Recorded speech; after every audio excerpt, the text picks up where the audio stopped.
శ్రీ గణేశభ్యో నమః. తిరుప్పావై 10వ పాశురం. అనేక జన్మ సంప్రాప్త కర్మేణాహిని ఆత్మజ్ఞానాగ్నిదానేన తస్మై శ్రీ గురవే నమః. న గురోరధికం తత్వం న గురోరధికం తపః తత్వజ్ఞానాత్ పరం నాస్తి తస్మై శ్రీ గురవే నమః. తస్మై శ్రీ గురవే నమః అంటూ గురువైభవాన్ని చాటి చెప్తోంది విశ్వసార తంత్రం. అందుకే గురువుల వైభవాన్ని చెప్పడం కోసం, అంతేకాకుండా మధుర భక్తి ఎలా ఉంటుందో, ఆ మధుర భక్తిలో తరించిపోయిన వాళ్ళు ఎలా ఉంటారో, ఆ మహానుభావుల్ని శరణు వేడడం ఎలాగో, వారిని కర్తవ్యోన్ముఖుల్ని చేసి మనల్ని కాపాడుకునేలాగా చేయడం ఎలాగో ఆళ్వార్ తల్లి ఈ పాశురాల్లో రోజుకొక గోపికను లేపుతున్నట్లుగా చూపిస్తూ రోజుకొక ఆళ్వార్ స్వామిని వేడుకుంటూ కనిపిస్తూ ఉన్నారు. ఈరోజు లేపుతున్న ఆళ్వార్ స్వామి ఎవరు అంటే పరాంకుశుడు అని పేరు పొందిన శఠగోపస్వామి. ఈయన గారే మధుర కవి ఆళ్వారుకు, ఆ తర్వాత శ్రీనాథ యామన రామానుజులు అని పేరు పొందిన మునిత్రయానికి కూడా జ్ఞానాన్ని అందించిన ఆళ్వార్ స్వామివారు.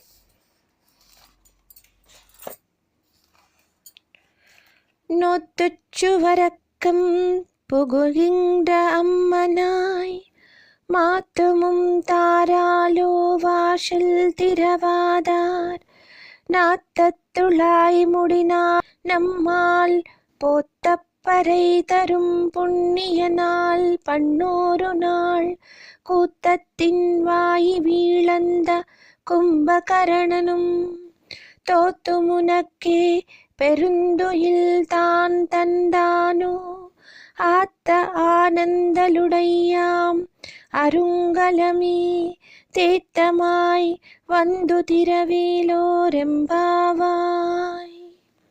అంటూ ఈ పాశురంలో నిద్రలేపుతున్నారు మన ఆండాళ్ తల్లి. నోము నోచి ఫలితంగా స్వర్గాన్ని పొందావు తల్లి. నీ హృదయపు తలుపులు తెరవకపోయినా సరే మారైనా పలుకవా అని అడుగుతున్నారు. అంతేకాదు, జ్ఞాన పరిమళాలతో నిండిన తులసి చేత అలంకరించుకున్న నారాయణుడు మనం మంగళాశాసనం పాడితే చాలు మోక్షాన్ని అందించడానికి సిద్ధంగా ఉన్నాడు. లేకపోతే అలా చేయకపోవడం వల్లనే పూర్వం ఒకప్పుడు కుంభకర్ణుడు ఇంద్రియాధీనుడై మృత్యునోట్లో పడ్డాడు. అతడు నిద్రలో నీ చేత ఓడిపోయి నీకు గాఢ నిద్రని ఇచ్చేశాడా వరంగా? నిజంగా ఇంత నిద్రమత్తా తల్లి, అదే భూషణమా నీకు? ఇప్పుడైనా మత్తు వదిలి తేరుకొని వచ్చి తలుపు తీయవా అని అడుగుతున్నారు. ఇక్కడ నోము నోచిన ఫలితంగా లభించిన స్వర్గం ఏమిటి అంటే ఆనందానుభవము అని చెప్తున్నారు. స్వామిని చేరుకున్న ఆనందానుభవం. ఆ తర్వాత హృదయపు తలుపులు తెరవకపోవడం అంటే ఆ ఆనంద సమాధి స్థితిలోంచి బయటికి రాకున్నా సరే కనీసం పలకవా అంటే భగవన్నామస్మరణైనా చేయరాదా అని అడుగుతున్నారు. మామూలుగా లౌకికంగా ఉండేవాళ్ళు భగవన్నామస్మరణ చేస్తే ఉండేదానికి భాగవతులు భగవన్నామస్మరణ చేస్తే పైకి పలుకుతూ ఉంటే భగవన్నామాన్ని చెప్తూ ఉంటే మనకు ఆ తేడా స్పష్టంగా తెలిసిపోతూ ఉంటుంది. ఎంతో అద్భుతంగా అనిపిస్తూ ఉంటుంది. ఆ తేడానే చెప్తూ కనీసము భగవన్నామస్మరణైనా చేయరాదా తల్లి అని అడుగుతున్నారు. జ్ఞాన పరిమళాలతో నిండిన తులసి ఏమిటి అంటే భక్తుల మనసుల్ని అన్నిటినీ ముడిగా సమూహంగా మలుచుకొని ఆ భక్తి పరిమళాలు ఆస్వాదిస్తూ దాన్నే ఒక దండగా వేసుకున్నాడట నారాయణుడు. మనం ఇంతకుముందు కుంభకర్ణుడు నిజానికి భక్తి కలవాడే, కానీ నిద్రమత్తులో పడి స్వామికి శత్రువైపోయి మరణించాడు. అందుకనే ఇంకా నీ నిద్ర చూస్తూ ఉంటే ఆయన పోతూ పోతూ ఆ నిద్ర నీకు ఇచ్చిపోయాడా అనిపిస్తూ ఉంది అని చెప్పన్నారు. విపరీతమైన నిద్రమత్తు కలిగిందానా అంటే కర్మయోగాన్ని మరిచి ధ్యాన కర్మలోనే గడుపుతున్నావు అని అంటున్నారు. అంటే ఎలా అంటే నేనొక్కడిని తరిస్తే చాలు, నేనొక్కడిని పూజ చేసుకుంటే చాలు అన్నది మన సనాతన భారతీయ తత్వం కాదు. నలుగురితో పాటు నేను తరించాలి, అందరూ బాగుండాలి అని కోరుకునే తత్వం. అలా లేకుండా నువ్వు మాత్రం భగవంతుడి ధ్యాసలో గడుపుతున్నావు, ఏమిటమ్మా ఇది అని అంటున్నారు. ఈ ధ్యాన కర్మలోనే ప్రత్యేకమైన వ్యక్తిత్వంతో అయితే నువ్వు ఉన్నావు, కానీ ఇప్పటికైనా మత్తు వదిలి తేరుకొని వచ్చి మమ్మల్ని కరుణించాలి, తలుపు తీయాలి అని చెప్పంటున్నారు. అంటే ఆళ్వార్ స్వామిని, స్వామి మీరు భగవద్ అనుభవంలో మునిగి తేలుతూ ఉన్నారు, ఆ మత్తులో ఉండిపోతున్నారు, ఆ నిద్రలోనే స్వామి ధ్యాస అనే నిద్రలోనే మునిగి తేలుతూ ఉన్నారు. కానీ దానివల్ల ఏమవుతుంది, మాకు జ్ఞానబోధ చేసే వాళ్ళు తగ్గిపోతున్నారు కదా. అలా అవ్వకుండా ప్రతి ఒక్కరూ తరించేలాగా చూడవలసిన బాధ్యత మీ మీద. స్వామి పరాంకుశ స్వామి మాకు నీ యొక్క కృపా కటాక్ష వీక్షణాలు ప్రసాదించు లేచి అని చెప్పి అడుగుతూ ఉన్నారు. ఇక్కడ ఈయనను విశ్వక్సేనుడి అంశగా భావిస్తూ ఉంటారు. నిశ్చల యోగ నిష్ట కలిగిన నమ్మాళ్వార్ అని కూడా అంటూ ఉంటారు ఈ మహానుభావుణ్ణి. పరమాత్మ స్థితి పోషకత్వంలో సమస్త శక్తికే సంకేతమైన నాయకుడు ఈయన. ఈ మహానుభావుడు పుట్టుకతోటే భగవద్భక్తి కలిగినవాడు, ఎంతో భగవద్భక్తి కలిగినవాడు. మారన్ అనే పేరు గల ఈ ఆళ్వార్ వంశస్థులంతా కూడా విష్ణు భక్తులు. ఈ మహానుభావుడి తల్లిదండ్రులు కారియార్ నాథనాయకమ్మలకు భగవదంశ విశ్వక్సేనుడే శిశువుగా జన్మించాడు. పుట్టగానే శ్రీ మహాలక్ష్మి ఆలయంలో ఉన్న చింత చెట్టు కింద తింత్రిణి వృక్షం, తింత్రిణి సంస్కృతంలో వేంచేసి పద్మాసనంలో కూర్చున్నాడట. ఆయన నిరాహారుడై 16 సంవత్సరాలు ధ్యానంలో గడిపి జ్ఞానాన్ని పొందాడు. ఎందరో ఋషులు, మునులు, తత్వవేత్తలు, భక్తులు, పండితులు ఈ మహానుభావుని దర్శించి తరించారు. జ్ఞానం పొందిన తర్వాత వేదోపనిషత్తు, బ్రహ్మసూత్రాలు, పురాణ ఇతిహాసాలన్నీ గ్రహించి భక్తులకు బోధించిన దైవాంశ సంభూతుడు. నిజానికి ఈ మహానుభావుడు శ్రీ సూక్తాన్ని, వేదాల సారాన్ని అందించాడు లోకానికి. అందుకనే శాంత స్వభావుడు కూడా కావడం వల్ల శఠగోపుడని, ఏనుగు వంటి స్థూల శరీరాన్ని ఆత్మజ్ఞానం అనే అంకుశంతో లోబర్చుకున్నాడు కాబట్టి పరాంకుశుడు అని కూడా పేరు పొందాడు. ఏమిటి మనకి శఠగోపుడు అని పేరు ఎందుకు వచ్చింది అని అంటే, షటాదులు అని చెప్పి మనకు మన సనాతన ధర్మం చెబుతూ ఉంది. క్రోధము, హింస, అభోజ్య భోజనం అంటే తినకూడని చోట భోజనం చేయడం, అసత్యవాదనం, అసత్ప్రలాపం మాట్లాడడం, పరనారీతత్వం, షఠత్వం అంటే మోసం, అనాచారము, అకార్యకరణము అంటే చేయకూడని పని చేయడము, వీటన్నిటినీ బంధించేవాళ్ళు. అంటే వీటన్నిటినీ కూడా మనసులో విపరీతంగా తిరుగుతూనే ఉంటాయి ఇలాంటి కోరికలు. ఏదో చెయ్యాలి, ఏదో మాట్లాడాలి, ఏదో చేయాలి అని చెప్పి వీటన్నిటినీ కూడా స్వేచ్ఛ ఇవ్వకుండా గుచ్చే కోపు అంటే సూది లాంటి వాళ్ళు, ఈ స్వభావాలను జయించి వాటిని బాధించేవాళ్ళు. అలాంటి ఆళ్వార్ స్వామి కాబట్టి ఈయనకు శఠగోపుడు అని పేరు వచ్చింది. అలా జయించలేకపోతే ఏమవుతుంది అంటే కుంభకర్ణుడిలా తయారవుతారు అంది. అలా జయించళ్ళు కుంభకర్ణుడిలాగా తయారవుతారు అని అంటున్నారు. కుంభకర్ణుడు మన జైల్లో ఒకడు, శాపవశాత్తు భూమి మీదకి రాక్షసుడే వచ్చినవాడు. ఎక్కువ కాలం తామసిక రూపమైన నిద్రలో గడిపి ఆ తరువాత శ్రీరాముడి చేతిలో మరణించాడు. ఎంత భక్తుడయి ఉండి కూడా ఈ తామసిక నిద్రకి లోబడడం వల్ల సాక్షాత్తు నారాయణుడికి రిపు అంటే శత్రువయ్యాడు, ఆయన చేతిలో మరణించాడు. నిజానికి అందరం మరణించాల్సిన వాళ్ళమే. కుంభకర్ణుడిలాగా నారాయణుడి చేతిలో మరణిస్తే తప్పేముంది అని అనుకోవచ్చు. కానీ విపరీతమైన నిద్రతోటి ఉపాసన ఏమీ లేకుండా అంతకు ముందు ఉన్న ఉపాసన బలంతో అతను పుణ్యలోకానికి వెళ్ళిపోయాడు. కానీ అంటే ధ్యానావస్థలో ఉన్నాడు. ఆ నిద్రలో కూడా అతను భగవంతుడిని స్మరించుకుంటున్నాడు, కానీ తన జన్మ తరించేలాగా ఉపదేశం ఎవరికి ఏమీ చేయలేకపోయాడు. అదే కుంభకర్ణుడు అంటే అగస్త్యుడు. అగస్త్య మహర్షి గురించి మనకు చాలా బాగా తెలుసు. ఈ మహానుభావుడు పొట్టివాడు కానీ గట్టివాడు అని అంటారు.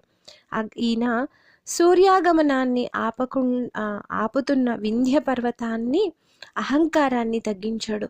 నేను తిరిగి వచ్చిందాక నువ్వు వంగి ఉండు అని చెప్పి ఉత్తరాది నుంచి దక్షిణ పథానికి వచ్చి ఇక్కడే ఉండిపోయాడు ఆ మహానుభావుడు. ఆ తరువాత రాక్షసులు వెళ్ళి సముద్రంలో దాక్కుంటే సముద్ర జలాలన్నీ పుడిసిటి బట్టి త్రాగేశాడు, రాక్షసులు ఎక్కడున్నాడో కనిపించేలాగా. ఆ తర్వాత వాతాపిని రాక్షసుడిని సంహారం చేశాడు. ఇలా తను మహానుభావుడు, ఋషి అయినప్పటికీ కూడా నాకెందుకు వచ్చిన గొడవ ఇవన్నీ, నేను వెళ్ళి హాయిగా జపం చేసుకుంటాను, తపన చేసుకుంటాను, మీరు ఎలా పోతే నాకెందుకు, ఎలా చేస్తే నాకెందుకు అని అనుకోకుండా తన కర్మతోటి కూడా, తను చేస్తున్న పనితో కూడా నలుగురిని ఉద్ధరించాడు. అలా ఉండాలి కానీ, కుంభకర్ణుడిలాగా ఉండాలి కానీ, కుంభకర్ణుడిలాగా తామసిక నిద్రలో జీవితాన్ని వృధా చేసుకోకూడదు. అందరం చచ్చిపోవలసిన వాళ్ళమే, కానీ మంచి చేసిపోవాలి, నలుగురికి మేలు చేసిపోవాలి అని చెప్తూ ఉన్నారు ఇక్కడ అండాళ్ తల్లి. ఇక్కడ ఒక సందేహం వస్తుంది. భగవద్భక్తులైతే కష్టాలు రావా అంటే అదేమీ ఉండదు. కష్టాలు అందరికీ వస్తాయి. దాన్ని వాళ్ళు ఎలా తీసుకుంటారు అనే దాన్ని బట్టి ఆ కష్టం యొక్క ప్రభావం కూడా ఉంటుంది. పూర్వాచార్యుల్లో భక్తిసారులు, చాలా జ్ఞానులు, మహాజ్ఞానులు నిత్యం భగవదనుభవంలోనే మునిగి ఉండి సిద్ధులు కలిగినా కూడా వాటిని ఏమాత్రం లెక్క చేసేవాళ్ళు కాదు. ఒకసారి పార్వతీ పరమేశ్వరులు వారే దిగి వచ్చి ఈయన భక్తినిష్ట చూడాలని వచ్చి తాము ఆది దంపతులమని చెప్తే నమస్కరించారు. ఈయన ఏదైనా వరం ఇస్తాము, కోరుకోమన్నారు. అంటే నేనేం కోరుకోనయ్యా, నాకు భగవంతుడు తప్ప అన్యమేమీ అక్కర్లేదు, భగవంతుడు నాకు కనిపిస్తూనే ఉంటాడు, నా దగ్గరే ఉన్నాడు, కాబట్టి నాకేం అక్కర్లేదు అన్నారు. అలా కాదు, కానీ వచ్చాం కదా, మేమే వరం ఇస్తామంటున్నాం కదా, ఏమైనా కోరుకో అంటే, నేను ఇప్పుడు నా బొంత కుట్టుకుంటున్నాను, ఆ సూదిలోకి దారం ఎక్కించడానికి సరిగా కనిపించట్లేదు, కానీ కాస్త ఆ దారం ఎక్కేలాగా చూసి పెట్టండి అని అడిగారట. ఏమిటి, ఎంత విచిత్రంగా మాట్లాడుతున్నారు, సాక్షాత్తు ఆది దంపతులు వస్తే ఇదా అడిగేది అంటే, ఆయన చేసుకోలేడా అంటే చేసుకోగలుగుతారు, కానీ తక్కువేమి మనకు, రాముండొక్కడుండు వరకు అని రామదాస్ గారు అన్నట్టు భగవంతుడే నా ఎదుట నిలబడి ఉంటే ఇంకా నేను ఏదో కావాలి అని అడగడం ఎంత అర్ధరాహిత్యం. అంటే భగవంతుడి స్థాయిని తగ్గించినట్లు కాదా అని చెప్పి వారి భావన. ఆ తర్వాత ఇంకా వీరికి సకల సిద్ధులు కూడా వశమైనప్పటికీ అవేమిటో కూడా తెలియనట్టుగా ఉండేవాళ్ళు. ఒకసారి ఒక సిద్ధుడు వచ్చి ఒక రసగుళికనిచ్చి అది బంగారాన్ని ఇస్తుందని చెప్పాడు. అప్పుడు భక్తిసారులు తమ శరీరాన్ని నలిపి శరీరపు మట్టితో ఒక ఉండను చేసి అది బంగారం ఇస్తుందనగా మట్టి ముద్ద కూడా బంగారం ఇచ్చింది. అలా ఎన్ని రకాలుగానో ఉంటాయి. అంటే ఎలా ఉంటుంది అంటే, వీరికి భగవంతుడి స్పర్శ లేని సాధారణమైన లౌకిక విషయాలు వారికి ఏమాత్రం సహించవన్నమాట. అందుకనే హరి విరహితములో అవి కొన్నాళ్లకు విరసంబులు మరీ విఫలములు, నరహరి గొలిచిటో నమ్మిన వరములు నిరతములెన్నడు నెలవులు చెడవు, ఈ పురాణముల ఎంత వెదకినా శ్రీపతి దాసులు చెడరెన్నడును అని చెప్పి, ఎట్లా ఉన్నా కూడా శ్రీపతి దాసులకు లోటేమీ ఉండదు, ఎప్పుడు వారు తప్పుబాటలో పడరు అని చెప్తున్నారు అన్నమాచార్యుల వారు. అంతటితోటి ఆగలేదు ఈ మహానుభావుడికి భగవంతుడు పెట్టిన పరీక్ష. ఒక ముదుసలి స్త్రీ భక్తిసార్లకు సేవ చేస్తూ ఉండగా ఆయన సంతోషించి ఆమెకు తిరిగి యవ్వనాన్ని సంప్రాప్తింపజేశారు. ఆమెను ప్రేమించి ఒక రాజు వివాహమాడాడు. తనకి కూడా ఆమెలాగా యవ్వనం ప్రసాదించడానికి తన ఆస్థానానికి రమ్మని పిలిస్తే నేను రాను అని చెప్పి అలాగే తనకి యవ్వనం ప్రసాదించాలని, తనపై కవిత్వం రాయాలని పిలిస్తే నేను రాను అని చెప్పారు ఈ మహానుభావులు. నాకు భగవంతుడు తప్ప మరేం అక్కర్లేదు, నేను రాను అని చెప్పాను. అంటే అలా అయితే నేను రాజుని పరిపాలిస్తున్నాను, నా ప్రాంతం ఇది కాబట్టి కాంచీపురం వదిలిపెట్టి వెళ్ళిపోమ్మని చెప్తే అలాగే అని గొడవ పడకుండా వారు వెళ్ళిపోతుంటే వారు సేవిస్తున్న ఆలయంలోని భగవంతుడి విగ్రహాలు కూడా వారితో పాటు కదిలిపోతున్నాయి. అప్పుడు ఆ రాజు క్షమాపణ పడి ప్రార్థించగా మళ్ళీ ఆ భగవన్మూర్తులు అక్కడే ఉండిపోయారు. అలాగే కుంభకోణం ఆలయంలోని విగ్రహమూర్తి సారంగపాణికి భక్తిసార్లు ఆ ఊర్లో ప్రదక్షిణం చేస్తూ ఉంటే చూడాలని అనిపించిందట. పడుకున్న స్వామి, విగ్రహమూర్తిగా ఉన్న స్వామి పైకి లేస్తూ చూస్తూ ఉన్నారట. ఆ వింతను చూసిన ప్రజలు భక్తిసారుల మహిమ ఇది అని గ్రహించారట. ఇప్పటికీ కూడా కుంభకోణంలో శయనించి ఉన్న సారంగపాణి విగ్రహము తల వైపు పైకి కొంచెం ఎత్తుగా లేచినట్లుగా కనిపిస్తూ ఉంటుంది. ఆళ్వారుల వైభవం ఇలా ఉంటుంది. ఎందుకు అంటే వారికి కావలసింది మెచ్చుకోవడమో లేక గొప్ప అనుకోవడమో కాదు. వారి దృష్టిలో చదువులు ఎలా ఉంటాయి అంటే కమలాక్షుని మతి గానని చదువులు, కుమతంబులు బహు కుపదములు, జమళి అచ్యుతుని సమారాధనలు, విమలములే గాని వితతముగావు, ఏ పురాణముల ఎంత వెదకినా శ్రీపతి దాసులు చెడరెండడును. భగవంతుడిని చూపించిన చదువే చదువు, లేకపోతే అది మంచి పదం కానే కాదు. భగవంతుడికి సంబంధించిన సమారాధే విమలం కానీ మరొకటి కాదు అని అంటున్నారు. అంతేకాదు ఇక్కడ ఇంకా గోపిక విషయానికి వస్తే, మేము రాకముందే నోములన్నీ నోచేసి ఆ ఫలితాన్ని కూడా అనుభవిస్తున్నావా తల్లి అని అంటున్నారు. అంటే సాక్షాత్తు శ్రీకృష్ణామృత ప్రేమ సాగరంలో మునిగిపోవడం ఇక్కడ ఆ గోపికకు లభించిన వరం. కృష్ అంటే అవధులు లేని, ఆ తర్వాత నిరతిశయమైన ఆనందం అని అర్థం.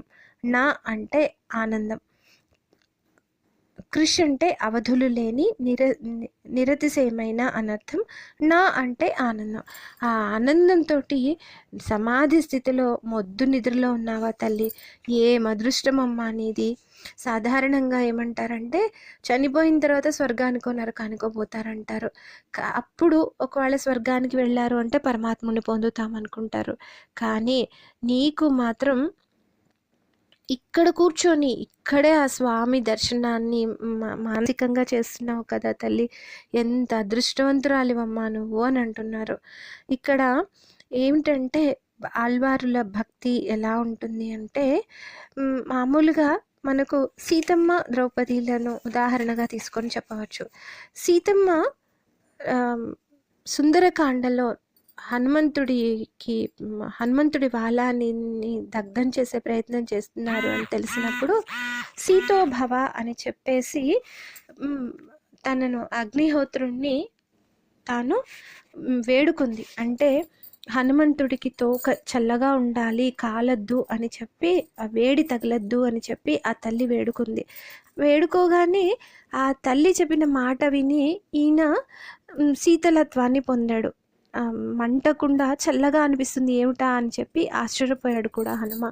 అలాంటప్పుడు రావణాసురుని చూసి దగ్ధోభవ అని అంటే దహించకుండా ఉంటాడా? కానీ తనని కాపాడవలసిన బాధ్యత ఎవరిది? శ్రీరాముడిది. కాబట్టి నువ్వు వచ్చి కాపాడాల్సిందే నన్ను అంటూ. అలాగే ద్రౌపది కూడా అన్నా కాపాడు అని చెప్పి నిండు సభలో కాపాడతాడు అని ఎంత నమ్మకం అంటే, ఒక్క చీర మీద ఏకవస్త్ర అయి ఉన్నది ఆమె. కృష్ణుడు కనుక రాడు అని ఆమెకు అనిపించిన, ఒకవేళ రాకపోయినా ఆమె పరిస్థితి ఏమయ్యేది? నిండు సభలో ఎన్నో తరాలు, 4 తరాల వాళ్ళు ఉన్నారు, ఎవరెవరో ఉన్నారు, వాళ్ళ మధ్య ఆమె పరిస్థితి ఎంత అన్యాయం అయిపోయి ఉండేది.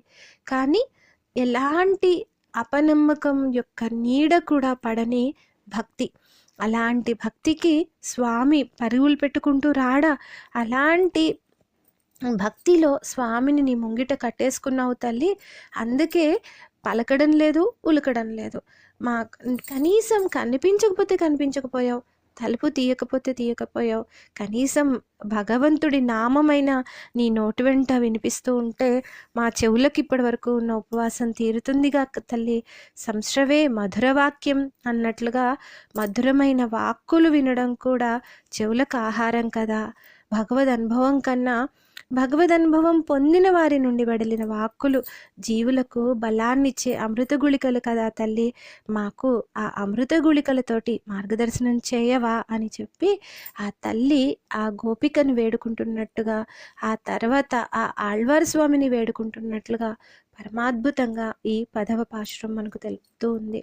మనం కూడా మన ఆచార్యులను ఆశ్రయించి భగవంతుడి పైన అనన్యమైన భక్తి పెట్టుకొని అన్యథా శరణం నాస్తి త్వమేవ శరణం మమ అన్న భావనతోటి ఆ స్వామిని మన ముంగిట కట్టేసుకునే ప్రయత్నం చేద్దాం. స్వస్తి.